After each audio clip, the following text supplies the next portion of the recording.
Welcome back to Let's Make a Game, a channel about making computer role-playing games using the free program Twine and the Sugarcube format for Twine.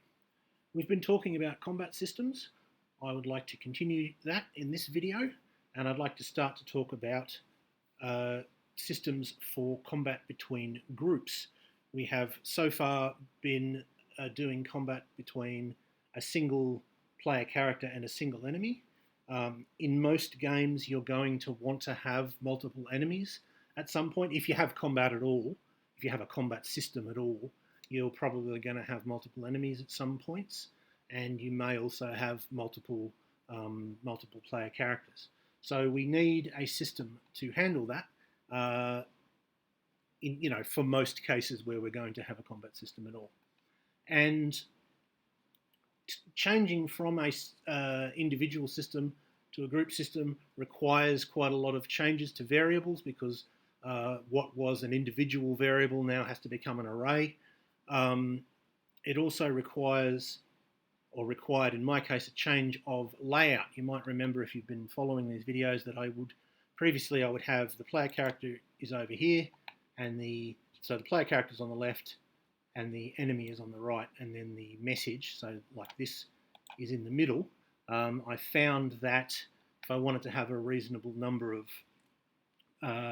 characters involved, and if I wanted everything to fit on one screen, I needed to both shrink the pictures. You'll notice that the pictures are now smaller than they have been, and also needed to change the layout so that one side is along the top and the other side is along the bottom.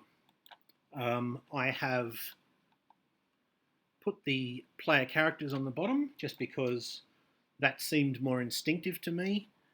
Perhaps because in chess diagrams, usually the expectation is that you, the viewer, are playing the side that is represented on the bottom. Maybe that's where I got that from, or maybe there's some sort of inherent reason why that seems like that. But if you don't agree, you could very easily have the player characters on the top and the enemies on the bottom. But either way, we've got them sort of lined up, and we've got these little heart icons. Each heart represents a hit point. So, for example, this character has 7 hit points. This one has, I think, 10. This guy's got 12. All of these guys have got 8 each. And as you'll see when we, in subsequent videos, get into the actual combat, we will also be representing wounds with sort of empty hearts. We'll have the white outline but no red on the inside, and that will indicate a hit point that has been lost due to a wound. So that's what it looks like. Let's have a look at the code.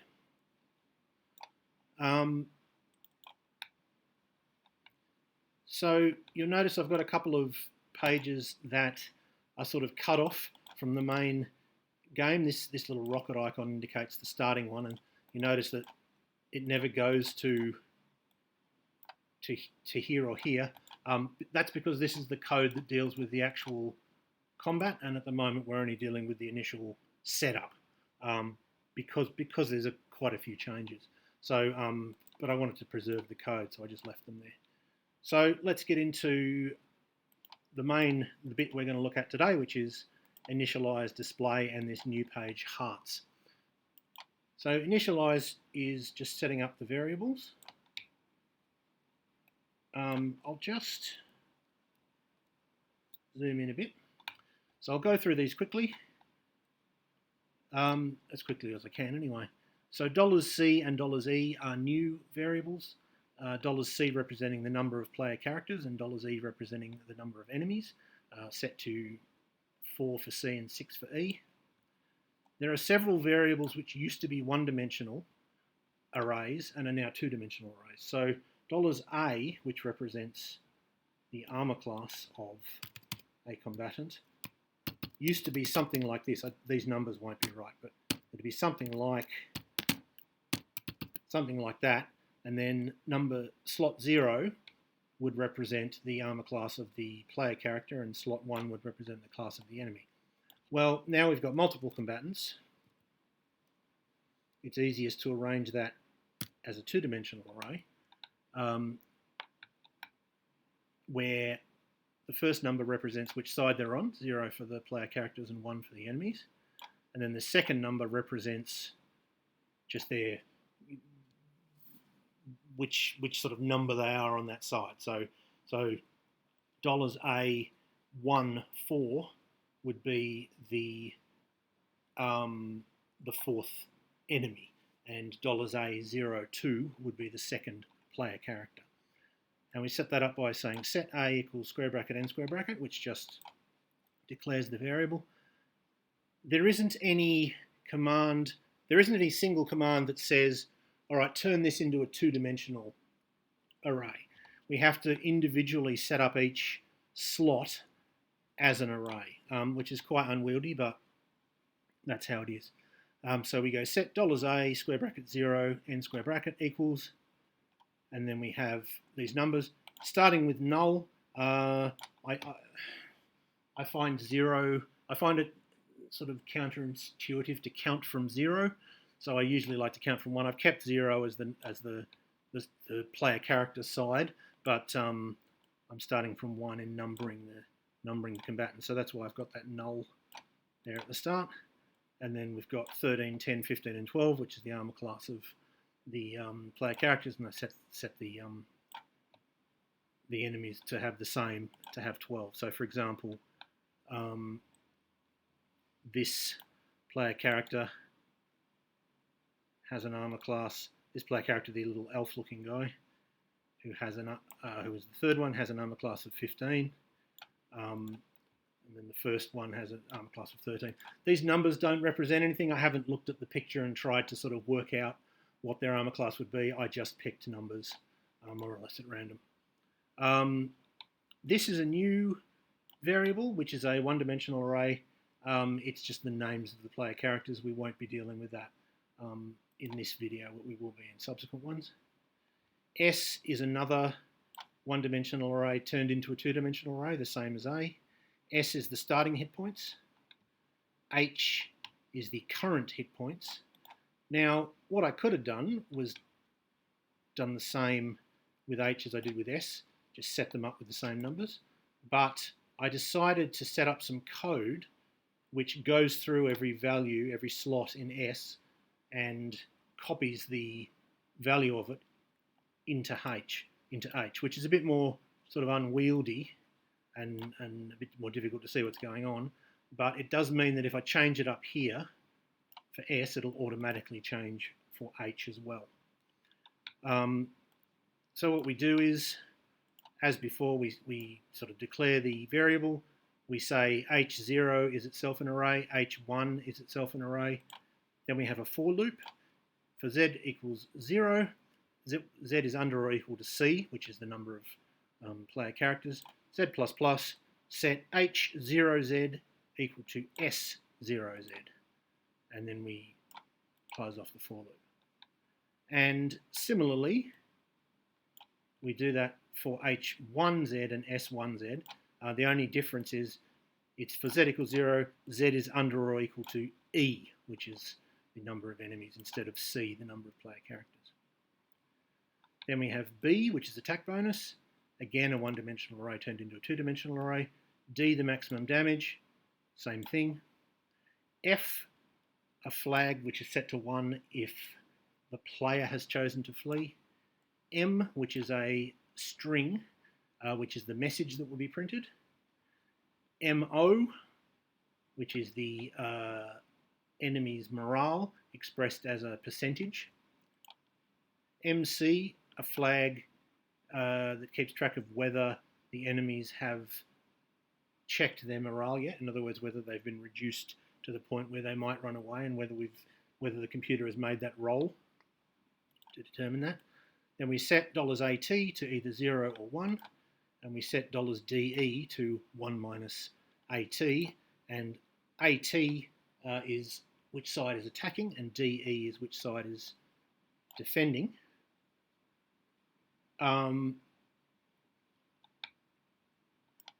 Again, we could have that as a single. Instead of using $AT and $DE, we could just use $AT and 1 minus $AT. because AT is always going to be, if one side's attacking, well, the other side is going to be defending. There are only two sides. So that's more variables than we need, but it's just makes the code a bit less complicated. And then we have a message based on the value of $AT, i.e. based on who's attacking. And you'll notice that the message is sort of the opposite of what you'd think, because if AT is 0, indicating that the player characters are attacking first, then it'll be the message your enemy has the initiative. And if not, it'll be you have the initiative. And you think, well, no, it should be you've got them the wrong way around. Well, the reason they're the wrong way around is because the way the code was set up when it was just one player versus one player, it would change AT and DE before it displayed the message. So we're going to have to deal with that. We'll see what happens with that in the next video. And then we've just got a note to myself that says that, so yes, for now it's wrong. And the reason it was done like that is because of the way the code was set up before. But I haven't changed it because it's not relevant yet. And then we have $Z, Y, X, and W, just a little note. We have the little sort of arrows that indicate a comment, and that's just a note to myself that, or to the reader, to whoever might read the code, that Z, Y, X, and W are used for temporary variables. So it's basically the same as it has been. It's just that we've converted what were several, the main change is that we've converted what were several one-dimensional arrays into two-dimensional arrays. So now we have the display. This is the main thing that's changed. In fact, it's been had to be completely rewritten. So we're actually using two separate tables.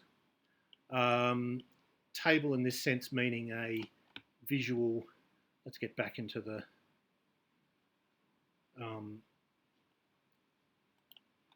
what a table means in this, a HTML table is it's a grid into which you put either text or pictures.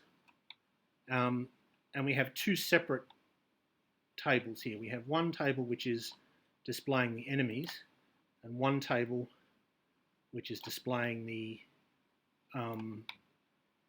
player characters, and then in the middle, that's not in a table, it's just some centered text. And you might say, well, that seems a bit weird to code two separate tables. Why don't you have a single table that encompasses everything? Well, the answer is because the number of enemies and the number of player characters might not line up. So let's say, for example, we had 5 player characters and still had 6 enemies, and we wanted everything to be centered. The player characters would end up, they wouldn't be direct. At the moment, each player character is sort of directly under one of the enemies. So you can imagine that being in a grid. But if it was 5 and we had it centered, they'd be sort of off center. Like this, the first one would be in between, say, these two. Now you can do that in a grid. You can have cells that go across 2 separate columns, but coding it in a way such that it worked for every possibility of the different numbers would be pretty arduous, and it was just easier to have two separate tables. Even though it means you have to sort of repeat the code, it makes the code a bit bigger than it perhaps would be otherwise. It's just a lot easier to program.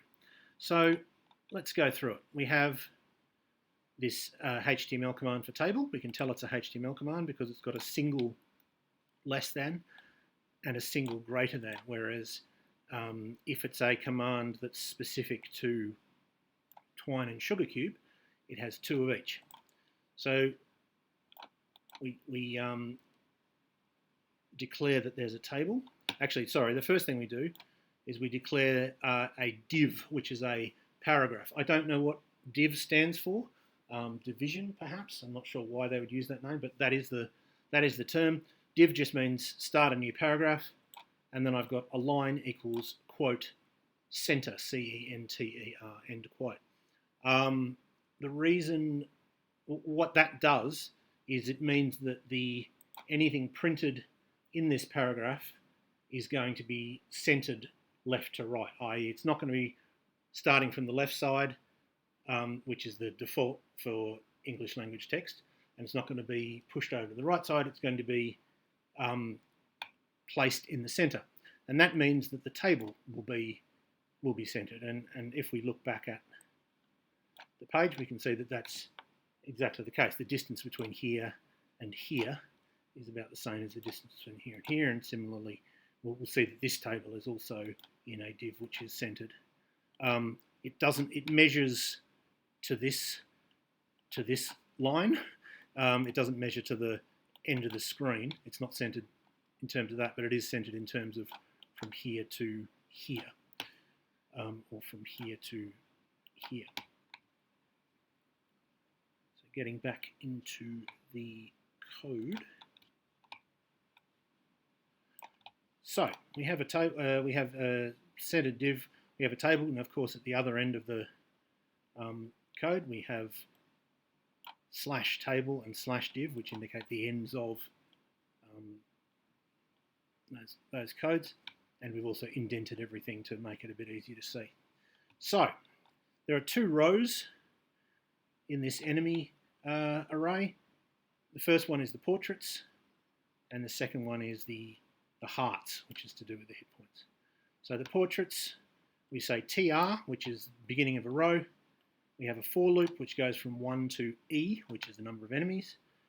For each of those, we go TD, slash TD, and then within which means start a new cell. And then within that, we say if $H, square bracket 1, end square bracket Z, $Z, end square bracket is over 0. In other words, if the Zth enemy's current hit points are more than 0, then we print an image, which is square bracket img square bracket art slash orc.png, end square bracket, end square bracket. If that's not the case, then we print orcd.png. Orcd is simply is a different portrait. It's the same portrait with a red X across it to indicate that that particular enemy has been killed. And there are similarly versions of the player character portraits that indicate that they've been killed as well.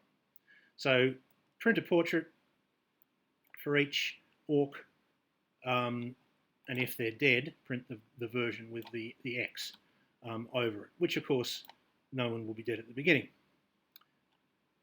Then we end the row, which is what this slash tr is. We start another row. We have another for loop, which goes from 1 to E. We have a TD. We have a new thing here. We have TD v align equals quote top quote. Now what that means, v align stands for vertical align, and what that means is, by default, it puts everything in the cell in centered in terms of up and down. It's vertically centered by default, and I didn't want that because this guy has got 3 rows of hearts, and his hit points, if everything was centered, these guys' hit points would be a little bit lower and sort of out of alignment with his. And when I did it like that, it looked a bit messy. So I aligned everything towards the top. It just looks sort of better to me that the top rows should be all lined up with each other. So that's what v align equals top means. And then we set set y equals $H $1 in other words, set y equal to the current hit points of the enemy that we're talking about. Then we set x equal to $S 1Z. So x is the starting hit points of the enemy we're talking about, and y is the current hit points. And then we include hearts, which is the new page, the page that wasn't there in the previous video. And we close off the TD, we close off the 4, we close off the row, and then having finished that row, we close off the table. Now, I'm going to leave this page just for a second, and we'll go to hearts, and I'll show you what that is. What that does is it just prints all the hearts, prints however many hearts are necessary. So I've got a little note to myself here that says Y is the current hit points and X is the maximum. We have a div, we start a little paragraph, which is centered. We have a for loop, which goes from 1 to X, in other words, 1 to the maximum hit points. And then for each run through that, we say if W is less than or equal to Y, in other words, if it's less than or equal to the current hit points, then we print this image here, square bracket img, square bracket art/hp.png, and if not, we print this other image, which is art/hpx.png. HP, the image HP.png is what you're seeing here. It's the filled-in heart, and HPX is an empty heart, a heart that indicates a wound. So let's say, for example, we had starting hit points of 10 and a current hit points of 7. So X was equal to 10 and Y was equal to 7. So W would go from 1 to 10. And when W was 1, 2, 3, 4, 5, 6, or 7, then this, if W was less than or equal to Y, would be true. And it would print hp.png, so it would print 7 of those. And for 8, 9, or 10, it wouldn't be true, so it would print this other image. So in other words, you'd get 7 filled-in hearts, and you'd get 3 empty hearts. And that's right, because if the maximum hit points is 10 and the current hit points is 7, well, that indicates that they've suffered 3 hit points worth of wounds. Now, you will notice, or you may have noticed, that they're in little neat rows of 5.